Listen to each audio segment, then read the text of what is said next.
విద్యాదానం మహాదానం, చదువుకున్న వ్యక్తి దేశానికి ఒక శక్తి అనేటటువంటి సూక్తుల్ని మనం గతంలో చెప్పుకునేది. ఈరోజు తెలంగాణ రాష్ట్ర ముఖ్యమంత్రి రేవంత్ రెడ్డి గారు కూడా ఈ తెలంగాణ రాష్ట్రంలో మారుతున్న కాలానికి అనుగుణంగా విద్యలో మనం కూడా మారాల్సినటువంటి అవసరం ఉంది.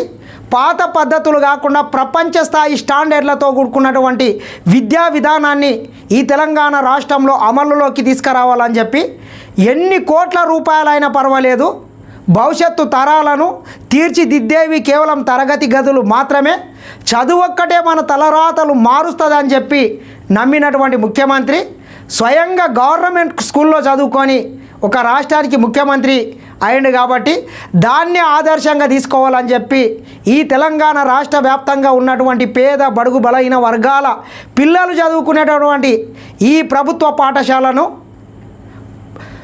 ప్రపంచ స్థాయి ప్రమాణాలతో కూడుకున్నటువంటి కార్పొరేట్ విద్యా విధానాలకు, విద్యా వ్యవస్థలకు ధీటుగా ఈరోజు తీర్చిదిద్దడం మాత్రము ఈ తెలంగాణ రాష్ట్ర విద్యార్థులు చేసుకున్నటువంటి పుణ్యం అని చెప్పొచ్చా.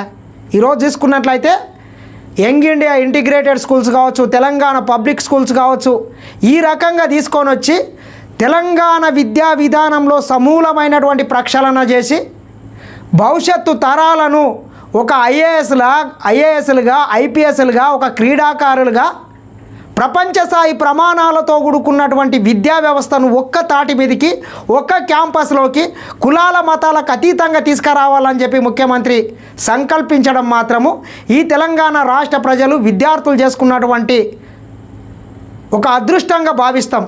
ఏది ఏమైనా ముఖ్యమంత్రి రేవంత్ రెడ్డి గారు మీరు తీసుకున్నటువంటి ఇంత మంచి కార్యక్రమాలకు మాత్రం 4.5 కోట్ల తెలంగాణ ప్రజలు మాత్రం మీకు, మీ పరిపాలనకు సెల్యూట్ చెప్తారని మాత్రం చెప్పొచ్చు.